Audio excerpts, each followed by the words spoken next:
Hey, what's up, everybody? This is Jace. Thank you for checking out my video, and this is going to be my review for Black Ink Cruise Chicago Season 3, Episode 3.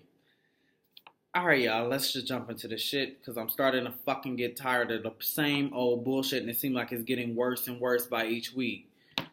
So, the episode opens up, the window's getting repaired from the shit that Van pulled last week by breaking the shit out with the crowbar. You have Four and Chamaine sitting there basically saying that Ryan is doing too much and he's becoming more of a tyrant. Actually, Four is more on the side of, Van and Ryan need to get together because the shit is just escalating. Every time they're around each other or, some bullshit happens.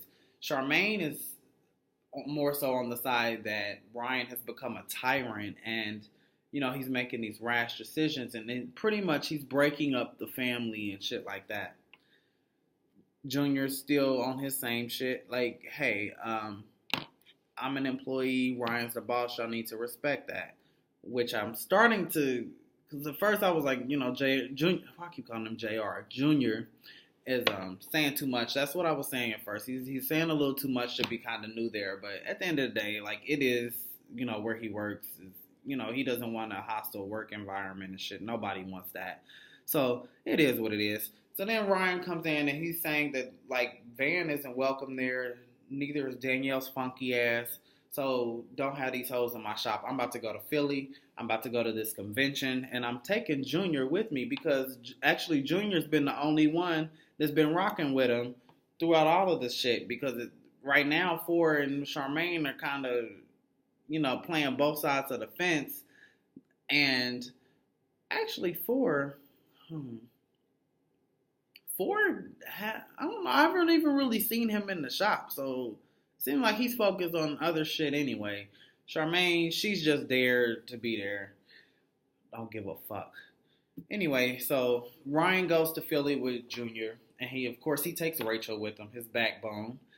So Rachel, they go get Philly cheesesteaks, and Rachel is doing the same fucking thing. Granted, everything Rachel says is true. Actually, let me tell you what she said. She started talking about, or start asking Ryan about the situation with Van and shit like that, and saying, oh, well, he shouldn't be allowed back in the shop, and just making all these suggestions. And it's like, granted, we know that you're Ryan's girlfriend, but and you've been there since the beginning, when all this shit was going down. But in my opinion, it's just not a good look because every time we see her, she's talking about what Ryan needs to do with his employees. And granted, it's all true, but it just doesn't look good to people, especially all of the crew that's going to be watching this shit. And I'm like, damn, well, like, she's telling Ryan to kick me out. She's telling Ryan to fire me, and like she don't even work here. Like, I mean, that's how I'm kind of looking at the situation now. Like, she's just doing a lot of talking, and like, talk about your relationship. Like, we saw a little bit of that last week when y'all went to the little Jamaican club or whatever. But yeah, like, just talk about y'all. Like, it just seems like every time you're talking, it's about Black Ink and firing somebody and what Ryan needs to be doing with the employees, and it's like you're not even a part of Black Ink. Or 9mag. Let's do that shit. You're not even a part of 9mag. You don't work there. You don't do tattoos. You're not a receptionist. You're nothing. So just kind of stay out of that. At least on camera, stay out of it. Anyway, damn, what happened next? Oh, so I might as well just talk about this convention thing. So, Ryan and them are doing tattoos at the convention, and it seems like he's getting a lot of, press and shit like that. A lot of customers are trying to come by to get tattoos, and he's booked up. So him and Junior are sitting there doing tattoos. Oh, let me go. Shady ass Caesar. Caesar's sitting like at the booth right next to him. Ryan looks up at the banner that Caesar and I guess them have put up. It says Black Ink, and it started naming all of the cities, I guess, where Caesar has these shops. And it said New York, of course, Atlanta, I think Orlando or something. There was one other one. And then it said Chicago. And Ryan was like, wait a minute. Chicago's my shit. Like, this ain't Black Ink. This is not mag. You know what I mean? And Caesar's sitting there like, huh? Yeah, it's just, I'm affiliated with y'all, so I just put that on there. All right, Caesar, don't start no bullshit. So yeah, Ryan, everybody's just sitting down doing tattoos. It looks like they're all having a good time. In walks Cobra's motherfucking ass, and we ain't seen her ass this season since she got fucking start tearing up shit in Nine Man. We ain't seen her since. So yeah, she walks up, and Ryan was so motherfucking bothered. Like he's like, and he's looking, he wears his glasses, and he's doing a tattoo, and he's like, "What's up? You got what's going on?" So she basically just wanted to apologize. She's like, "Yeah, we're good. I just wanted to kind of apologize, about shit and just pretty much make amends with Ryan." And she said that, her father recently passed and that Ryan was the only one to reach out to her to, offer condolences, and that really meant a lot to her, which I can understand that. And Ryan actually related to that situation because, he lost his sister Nova to some violence. So I think her boyfriend or something. But he's lost a really close relative, and yeah, so he related on that, and they just kind of made up and decided just to squash the beef. So he invites her to come sit with them and actually help them out with these tattoos and shit like that. So she was like, cool. So yeah, moving on. Oh, after that, the next day they were still busy, still doing tattoos and shit. Cobra's there again, helping them out and shit. And Ryan and Junior, like, pretty much saying, like, damn, we like the dynamic, what's going on. Like, Ryan saying, yeah, even Cobra, even though, we fell out, she's sitting here helping me out. There's no drama. Junior's helping me out. There's no shit with him. When I get back to Chicago, I got to deal with all this bullshit with Van and Danielle and all this shit. So, he offers Cobra a position at Nine Mag, and she's like, "Yo, I'm gonna have to think about that shit, cause Chamaine, I don't really fuck around with that bitch. You already know how the shit went down with her, and I might fuck that hoe up this time." So she's like, "Yeah, I'm gonna think about it." So that's the convention. Chamaine is having a 70s themed skate party. Everybody's supposed to dress up and 70s gear or whatever. So they go to the skating rink. Chamaine shows up. She has on, was it jeans or shorts? Shit. Sorry, guys. It was either jeans or shorts, but denim jeans and jeans are denim. Anyway, she shows up. Her fucking ass is like cut out of the fucking shorts, and she has on like this carpet fur, pink fur, like a fucking rug. Fake ass fur. And just some makeup and her same little blonde wig that she's been wearing. Everybody else came to the party looking 70s, like, bell bottoms. Even, Ryan had on afros and Junior had on an afro and like some 70s shit, looked like some disco clothes. And even Ryan's girlfriend Rachel looked 70s for his girl. Like, everybody had on 70s shit except for fucking Danielle. Not Danielle, actually she didn't either. She showed up in some kind of club gear. I guess she was trying to look like some kind of pimpstress or something. I don't know what the fuck she was trying to look like. But anyway, everybody was pretty much in 70s gear except for Chamaine. And I'm thinking, even her boyfriend was in 70s shit. But she's walking around with her ass out. Like, I don't remember people in the 70s walking around with their asses cut out of pants and shit, but whatever. Anyway, Danielle walks her funky ass in the fucking party. Already, like, pressed about Ryan and shit. Ryan's there having a good time. Everybody's skating, having a good time. She decides to say, oh, hey, Ryan, looks like you're having a lot of fun considering that your shop is falling apart. Like, bitch, Ryan's sitting there looking at her like, bitch, why are you even fucking talking to me? Like, you don't work for me anymore. Why are you so pressed about the situation? Don't fuck with me. We're not talking. I don't fuck with you. Leave me the fuck alone. She kept on motherfucking going. Well, I'm just saying what everybody else is saying, in which they actually showed like little clips of everybody talking to Danielle about what's going on in the shop and how they're unhappy and shit like that. But still, bitch, you don't even work there. Why should you even give a fuck at that point? You know what I mean? So Ryan, After the bitch kept going and kept pressing, Ryan just fucking started yelling and screaming, doing what he normally does. And he ends up just walking out. His girlfriend Rachel is just sitting there. And what I don't get about Rachel is like, yeah, you be doing all this talking in the backgrounds and shit. But when the shit actually pops off, you never really have anything to say. I feel like that was the time that, I mean, even though she still didn't really have shit to do with it, but if you was the way she's been going, like that should have been a time when you'd be like, okay, like hold up, you know, even to just try to diffuse the situation. But yeah, like hold up, like, you know, you don't work for him no more. There's no need to start disrespecting him and shit like that. That's just what I would have done because the bitch was doing too fucking much. And then you're popping off at Charmaine's birthday party. This is your cousin. Like, why are you popping off at her party?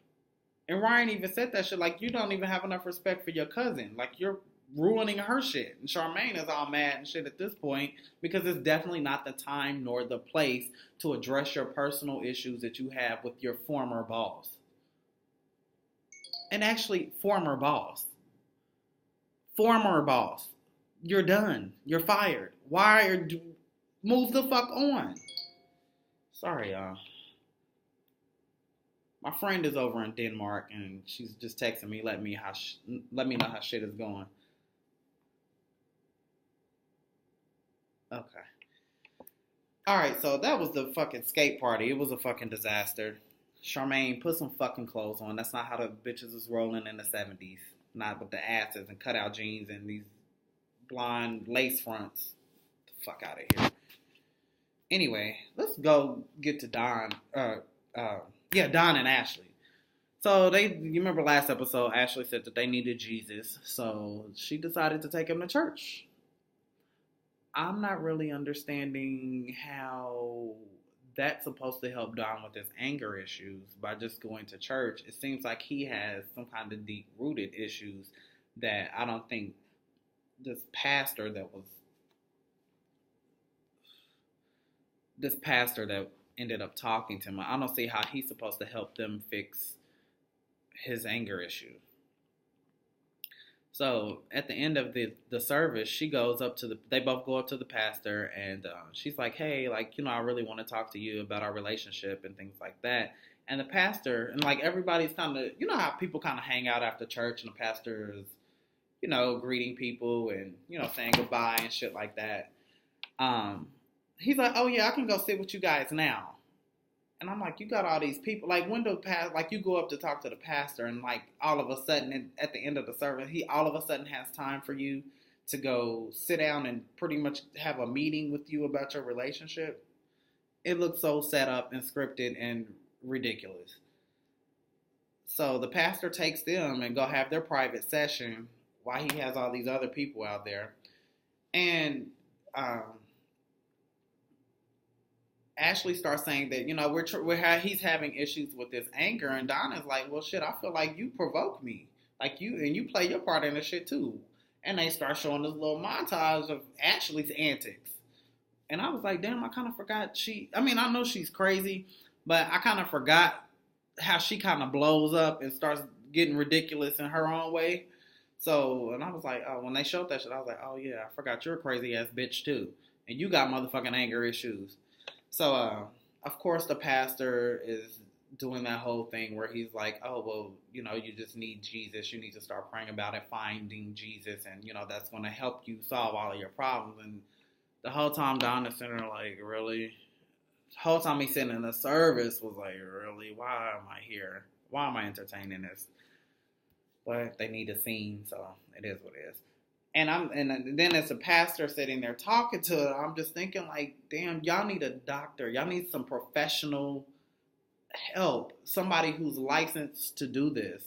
I'm not like taking anything away from the pastor, but like Don has some deep issues, and obviously Ashley has some issues too.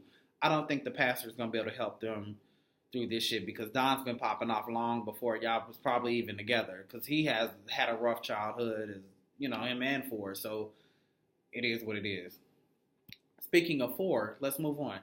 Ford's doing a little show. It was real nice. Ford's music always sounds good to me. He's doing a show. Don and Ashley are there, and damn, what's her name? Nikki. Forrest's girlfriend Nikki she's there as well. So Forrest doing the show. After the show's done, he kind of like comes out into the crowd all sweaty and shit. And like this chick walks up to him and she's like, just badass, tragic ass fucking ridiculous ass wig on. Walks up to him like, hey, can I get an autograph? And, you know, he's looking like, you know, she's like, or we could make it a tattoo instead. And kind of all like flirty and shit. And we know Nikki don't fuck around. Nikki looking like, what the fuck is going on? Who the fuck is this bitch? And you even hear Ashley saying, who was that chick over there with for?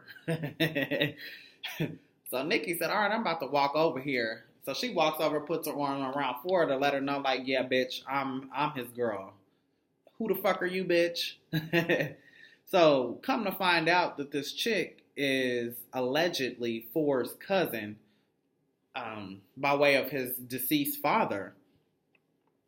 And Ford explains that, you know, he's never really had a relationship with his dad. And the only, I guess, conversation that he had with him was, which we saw, it may have been season 1 when his father was on his deathbed and he was like talking to him then. So that's really the only relationship that he's had with his dad.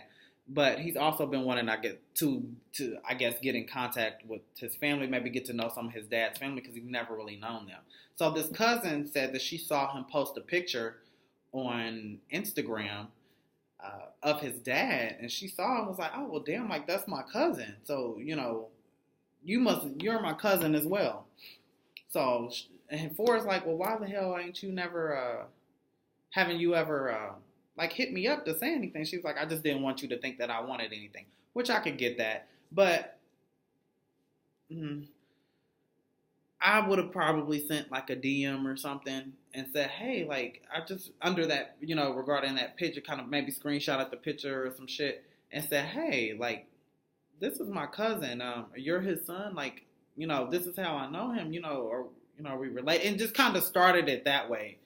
You didn't have to call him up on the phone or pop up at the shop or anything like that, or show up at his fucking show talking about, hey, I'm your cousin and shit like that.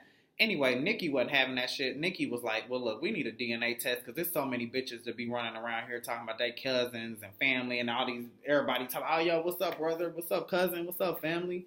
You know, she's like, these hoes will do any motherfucking thing just to get next to 4, which I get it, because hoes are scandalous like that. Talking about, yeah, you my motherfucking cousin. Fuck out of here with that shit. Nikki was not having that shit. So, Ford goes ahead and he gives her a tattoo the next day. It's like a family tree. It was a really nice tattoo. And, you know, he's talking about, well, maybe I should put a P on here for Ford. And she's still kind of giving like these flirty teas. And I'm like, you know, it was just really weird to watch this scene. But anyway, he gives her a tattoo. I don't know if he put the P on there or not, but it was a family tree. And it was really nice or whatever. So I guess they're going to try to get to know each other and maybe find out what's really, you know, going on as far as if they're really cousins or not. So that was that. All right. End of the fucking episode. Actually, let's go the fuck back. I forgot some shit. While Ryan and Junior were in Philly, Danielle and Van decided to bring their I'm trying not to. I've been cussing too much. Van and Danielle decide to bring their motherfucking asses up to 9 Mag, and I can't even remember this girl's name. The Hispanic receptionist, the new girl. Keep in mind, you remember I said Ryan said that they're not welcome in the shop anymore. So they walk in and she's like, you know, hey, just, you know, I'm just doing what my boss said, but he says you guys aren't welcome in the shop. Do y'all know they started disrespecting the fuck out of this girl? Danielle started calling her all kinds of bitches and talking about, yeah, there can only be one receptionist at 9 Mag, and I got fired, but I'm here to reclaim my position and all this bullshit. Like, bitch, what are you on? Like, you really have to be doing this for TV, because I don't see anybody that fucking ridiculous to feel like they could just come up in a fucking job that they got fired from, talking about they're taking back their position. This all has to be for the cameras. Van is calling her all kind of bitches and shit, talking about I got the right to be here. I've been here since the fucking beginning. You a new motherfucking employee. You don't tell me where I can and where I can't go and shit like this. And they really was going in on her. And she's like, look, y'all, like, I haven't been disrespectful to y'all at all. Like, I'm just doing what my boss told me to do. He just said you guys aren't welcome in the shop while he's not here. He's in Philly, whatever. So, Chamaine actually stepped in and was like, hey, like, Danielle, your issues are with Ryan. Like, both of y'all are taking this shit out on her. She's just doing her fucking job. Your issues are with Ryan. You've been fired, but we still need a motherfucking receptionist until you get hired back, which is probably what's going to happen, you know, in later episodes or whatever. That girl told her, the Hispanic receptionist, damn, why don't I know her name? I can't remember that shit. But anyway, she told that bitch Danielle, she actually had the last laugh if you ask me. She told that bitch, she said, look, you're unprofessional and I see why the fuck your ass got fired. This bitch went and picked up a garbage can and fucking threw the trash all in the middle of the floor and she said, all right, bitch, you want your position back? There you go, bitch. Clean up the goddamn trash and fucking stomped up out of there. I said, oh, well, damn. So she quit. So Chamaine, I guess, takes it upon herself that she's going to hire Danielle back and, you know, give Van the privileges of entering the shop, you know, because she's the manager or whatever, while Ryan and shit was out of town. So, of course, Ryan walks in. He walks in with Junior and Cobra because I guess she decides that she's going to come back. That was too much. Chamaine starts talking this bullshit about these $250 Ray-Bans. Like, bitch, why are you so fucking pressed about these Ray-Bans, bitch? Ray-Bans? Really? I mean, I'm that way. I'm not about Ray-Bans. I don't know. I mean, like, I'm that way about, like, my Versace shades and, you know, shit like that, you know, some shit, Moschino shades and shit like that. Like, shit that's, you know, you can't just go out and buy from fucking Sunglass Hut. You know what I mean? That you can easily replace. But I'm that way with those kind of shades. But some fucking Ray-Bans that every motherfucker got that you can just go buy and replace from fucking Sunglass Hut, fucking or even TJ Maxx and shit like that. You can get it from there. Anyway, so she's pressed about that. Cobra is like, bitch, fuck all that. Like, you want to fight it out or what? Cobra runs up on Chamaine. Chamaine does some kind of little punch or something, and they end up breaking the shit up. Van and Ryan are going back at it. What I wasn't really getting from Ryan, like, why the fuck are y'all sitting in my motherfucking shop? Get the fuck out. Like, that's all I would have said. Ryan is sitting there arguing back and forth with Van and shit. Danielle and shit screaming back and forth and shit like that. And, while Chamaine and Cobra are kind of going back and forth, Danielle's screaming out, yeah, we don't do this ghetto shit. We don't do this ghetto shit. Holding, Chamaine back. You don't do ghetto shit. Chamaine, every fucking time we see you, you are looking like a whore, you're acting like a fucking slut, ass is hanging out, splitting, twerking, fucking. You're doing something raunchy and fucking ghetto. Danielle, you done popped up in somebody's shop, hanging out, popping bottles of champagne, talking about you're back to reclaim a position. A fucking receptionist position at that. You're not an artist. You're not management. Like, you're a fucking low-level employee at 9mag. You answer the goddamn phones and make appointments. But yet you showed up talking about you're reclaiming a position. You're cussing people out and ghetto and ratchet. You were ghetto and ratchet when you went out to California last week, showing out in the club and on the streets and acting like somebody owe your motherfucking ass something.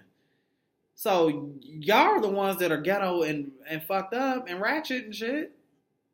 Cobra didn't give me that. She gave it last season when the bitch was tearing through motherfucking 9mag, tearing up shit. But don't be talking about, oh yeah, we don't do this ghetto shit when y'all bitches are the epitome of ghetto. The fuck out of here. So as all this shit is going on, Ryan's going back and forth with Van and Danielle and Cobra's kind of popping off. In walks Cat.